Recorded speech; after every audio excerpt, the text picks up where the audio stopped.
so, and then Eric and I, we raised each other, you know. Can you imagine this? Think about the stages of life. Yeah. You're 15, you're 18, 21, like all these big milestones where we're really changing in the inside too, you know, hormones and everything. But then that's a lot of personalities. It is. I was like, I think you married me like 4 times. You probably divorced me like 8. We're recommitting. We're recommitting.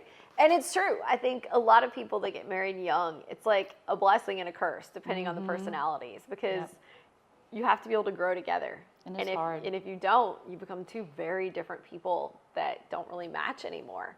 How do you think you've lasted that through all those phases? Yeah, and I think it's a big thing is understanding where each other are in that kind of journey as well. And a lot of times you have to look at your partner. They're just like friends too. You're not always going to like them. You're not always going to agree with them.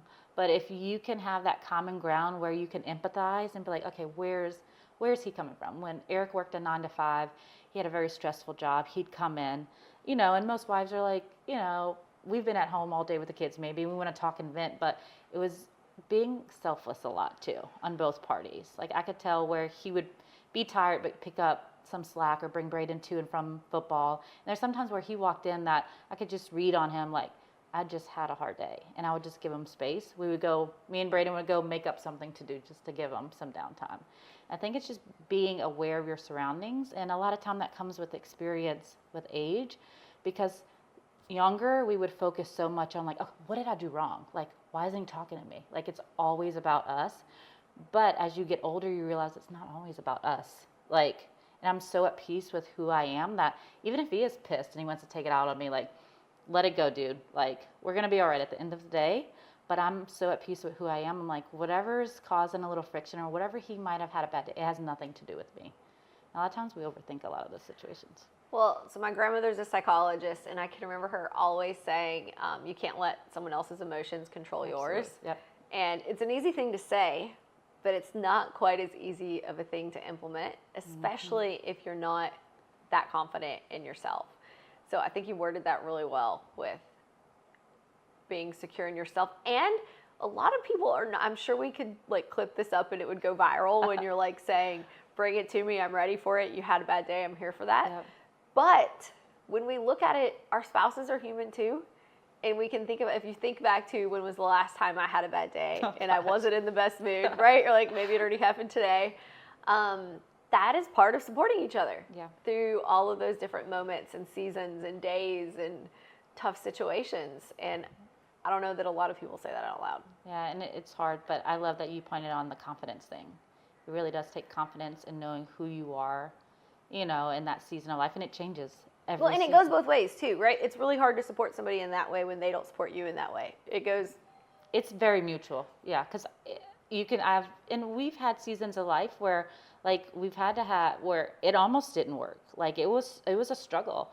And so my husband dealt with addiction for probably 5 years out of the almost 20 years.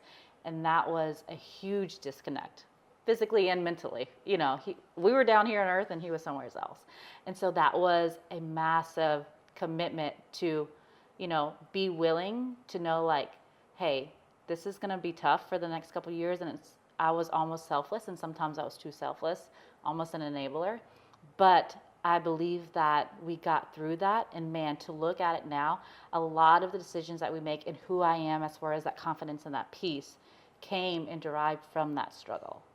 Yeah, and gosh, trying to figure out in those situations when you stay, when you go, when you support. And then you have children. You have kids watching what's going on. It was not easy for sure. How'd you decide that? I think that we just tolerated it so long, and we were in denial for a few of those years, and towards the end, it could have lasted probably another 5 years if I would have continued to enable, you know, but finally, we all get to the end of the rope.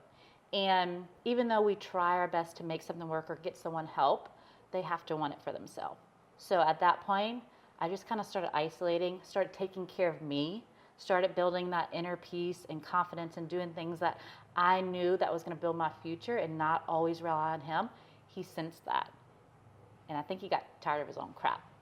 And I think that is what kind of propelled him. As soon as I quit being an enabler and was like, this is you, he got sober. That's great. Mm-hmm. And imagine like how far you've come. Oh, it's insane. The changes. How It's- many years ago was that? That was 10 years he's been sober. Going on 11. October will make 11. That's huge. Yep. That's awesome. It is. It's pretty wild. So if we get back to talking about this new baby, Yes. do you know if you're having a boy or girl? We're having a little girl. Aww. Yeah, so we got the best of both worlds. I always picture myself as a boy mom. I've always been like Really? the one girl in the friend group. And then I had Brayden, and all his friends are over. And I even called, like, our first ultrasound. I was like, oh, look at him. And I was like, oh, I'm so sorry. Like, but no, our world is about to be rocked. I love that. Okay, so I know that people always say that boys are so much easier. I have 4 girls. Mm-hmm. My boy is not so much easier. No, mine is bougie. Very high maintenance. Like, I'm talking like if we go out of town, he wants a bath bomb and a blanket. Like, most boys want like baseballs or like jerseys. No, we'll go on into Lush and getting a bath bomb. That's so funny. And so I don't think that boys are easier. I don't know where that reputation came from, Yeah. but it is definitely a lot true in our household. So Yeah, I can relate for sure.